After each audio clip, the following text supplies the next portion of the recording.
मित्रांनो, आज आपण या व्हिडिओमध्ये शततमक आणि शततमक क्रम याची माहिती पाहणार आहोत.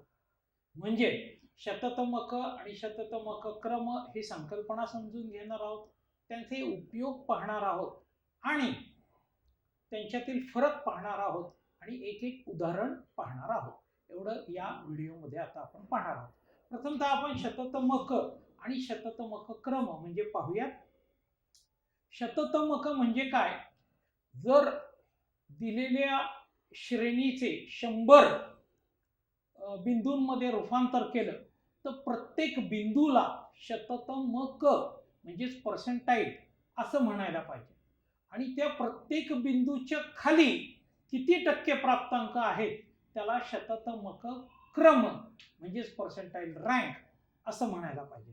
म्हणजे 100 भाग केले तर प्रत्येक भागाला शततमक म्हणायचं आणि त्याच्या खाली किती टक्के प्राप्तांक आहेत त्याला शततमक क्रम असं म्हणायचं.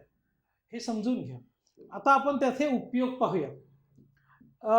पहिलं म्हणजे विद्यार्थ्यांच्या प्रगतीची वस्तुनिष्ठ माहिती या शततमक आणि त्याच्या क्रमामुळे आपल्याला मिळते.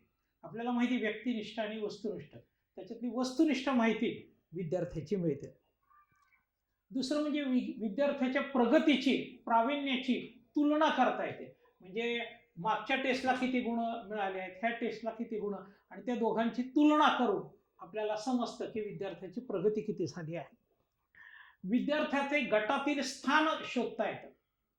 मित्रांनो, मी जे सांगतो आहे ते तुम्हाला शेजारच्या स्लाइडमध्ये सुद्धा दिसत असेल.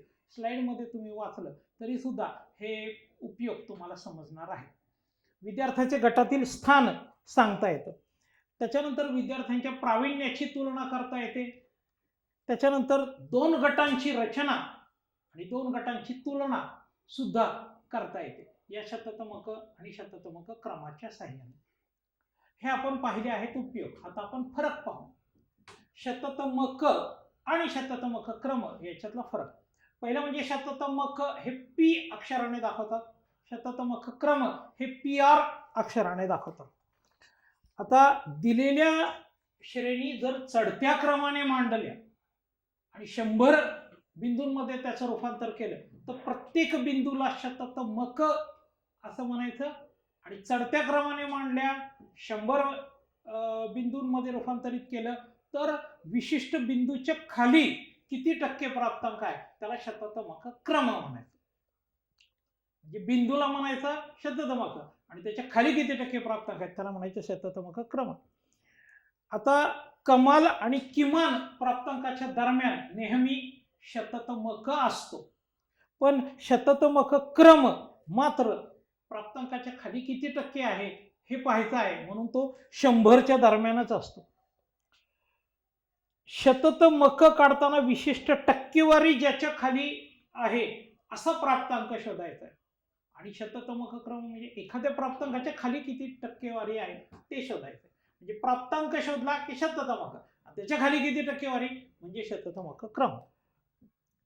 आता शततमक शोधत असताना आपण मध्यांकाचं कसं सूत्र वापरतो तसंच सूत्र वापरून शततमक सोडविला जातो, पण शततमक क्रम शोधताना एक त्याचं वेगळं सूत्र आहे. फक्त एक उदाहरण आहे पहा. P81 बरोबर 90. याचा अर्थ असा की 81 चे शततमक 90 आहे आणि त्याचा दुसरा अन्वयार्थ असा होतो की 90 या प्राप्तांकाचा शततमक क्रम 81%.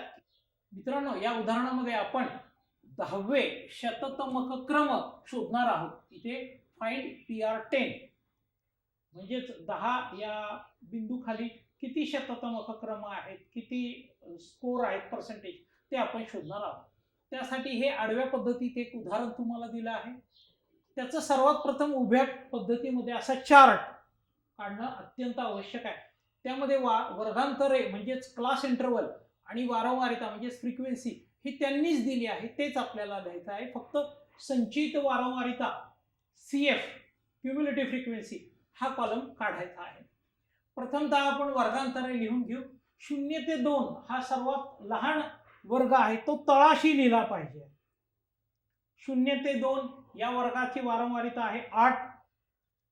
3 ते 5 या वर्गाची वारंवारिता आहे 5. 6 ते 8 या वर्गाची वारंवारिता आहे 12. पुढे 9 ते 11 या वर्गाची वारंवारिता आहे 18. 12 ते 14 या वर्गाची वारंवारिता आहे 19. 15 ते 17 या वर्गाची वारंवारिता आहे 27. 18 ते 20 या वर्गाची वारंवारिता आहे 42. 21 ते 23 या वर्गाची वारंवारिता आहे 35. 24 ते 26 या वर्गाची वारंवारिता आहे 22. आणि शेवटचा जो वर्ग आहे 27 ते 29 या वर्गाची वारंवारिता आहे 12. आपण संचयित वारंवारिता काढू. 8 मध्ये 5 मिळवायचे, 8 आणि 5 13, मध्ये 12 मिळवायचे, 25 मध्ये 18 मिळवायचे, 10 मिळवले तर 35 आणि आणखीन 8 मिळवले तर 43. 43 मध्ये 19 मिळवायचे आहेत, 62. 62 मध्ये 27 मिळवायचे आहेत, 82 आणि 7 89. 89 मध्ये 42 मिळवायचे आहेत, 129 आणि 2 131. 131 मध्ये 35 मिळवायचे आहेत, 166. 166 मध्ये 22 मिळवायचे आहेत, 188. आणि 188 मध्ये 12 मिळवले तर 200. म्हणजे n आपला आला आहे 200. आता जे आपल्याला 10 सांगितलंय ते इथे मोजायचंय. इथे 0 ते 2 आहे, इथे 3 ते 5 आहे. म्हणजे इथे 9 ते 11 इथे 10वा शततमक क्रम जो आहे तो आपला इथे असणार आहे. मग 18 ही त्याची झाली साधी वारंवारिता. अलीकडच्या गटाची ही त्याची झाली संचयित वारंवारिता. म्हणजे CF 25, 18, F, N आताच आपण काढले, तुम्हाला माहिती आहे 200. आता 0 ते 3 किंवा 3 ते 6 ह्याच्यातला फरक म्हणजे I म्हणजेच क्लास इंटरवल वर्गांतर आहे ते 3 आहे. X म्हणजे कितवं तुम्हाला क्रम शोधायचा आहे 10. आणि L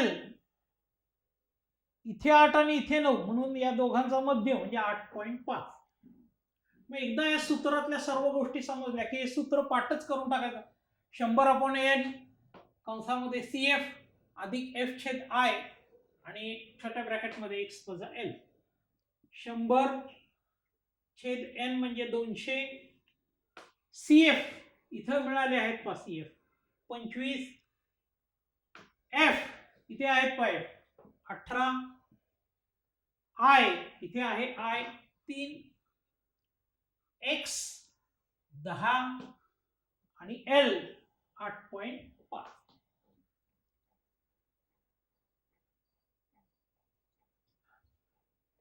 शंभरला 2 ने म्हणजे इथे 2 शून्याला 2 शून्य जातील आणि 102 म्हणजे 0.5. इथे 2.5, इथे 3 × 18 म्हणजे 6 आणि इथे 10 मधून 8.5 वजा केल्यावर 1.5. आता 1.5 आणि 6 याचा गुणाकार अगोदर करायचा आहे. तो 15 × 90 म्हणजे 9.0 होणार आहे. 2.5 अधिक 9, 9 आणि 2 मिळून 11.5. 11.5 ने इथे यांच्यामध्ये गुणिलेचं चिन्ह असतं बरं का. 2.5 आणि 9 मिळून 11.5. 11.5 ला 0.5 ने गुणायचं आहे.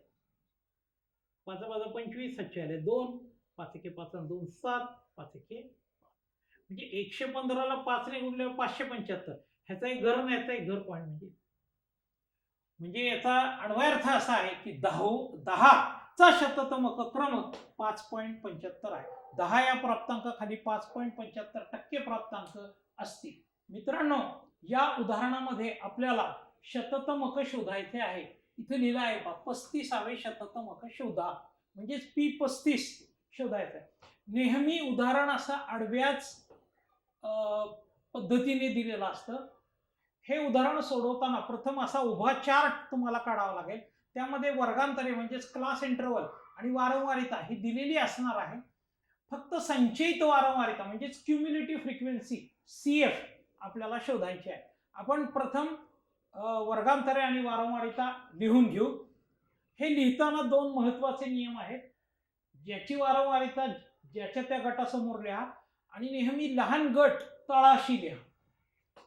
इथे 0 ते 4 हा गट लहान आहे, याची वारंवारिता 2 आहे.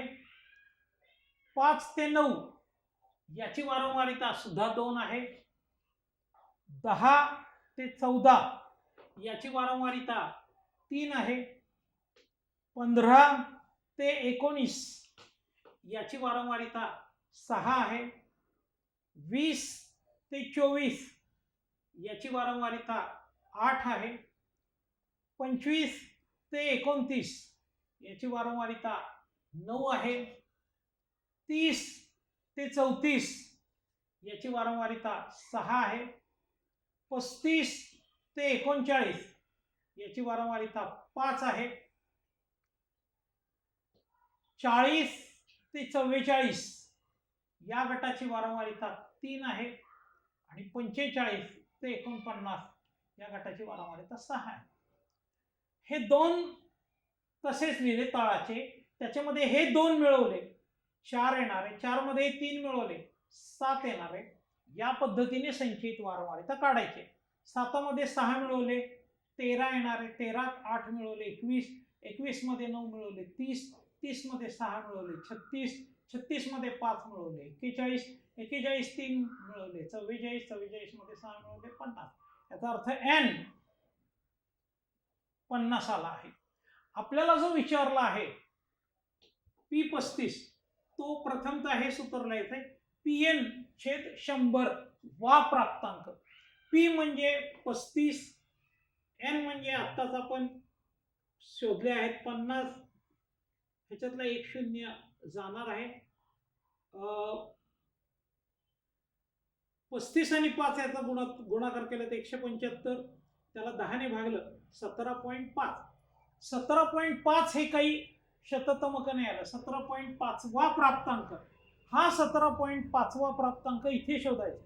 इथे 2 आहे, तिथे 4 आहे, तिथे 7 आहे, इथे 13. म्हणजे याचा अर्थ तो याच्यात असणार. कोणत्या गटात असणार आहे पहा? 20 ते 24 या गटात असणार. 20 ते 24 या गटामध्ये तो असणार आहे. मग त्याची साधी वारंवारिता ह्याला म्हणायचं आहे F. अलीकडच्या गटाची संचयित त्याला म्हणायचं आहे CF. याची निम्नतम मर्यादा म्हणजे 20 आणि 19. ह्याची उच्चतम मर्यादा 19 आणि याची निम्न 20. ह्या दोघांचा मध्य म्हणून L 19.5. I असे मोजायचे. 0 5 याच्यातलं अंतर किंवा 5 आणि 10 याच्यातलं अंतर असं नाही मोजायचं. असं मोजायचं 0 आणि 5 याच्यातलं अंतर आहे 5 म्हणून. आणि Pn/100 आत्ताच तुम्ही काढले आहे 17.5. हे या सूत्रामध्ये भरायचे आहेत. L ह्या सूत्रातला जो L आहे तो इथे आहे बघा 19.5. नंतर Pn/100 अगोदरच काढले आहेत तुम्ही 17.5.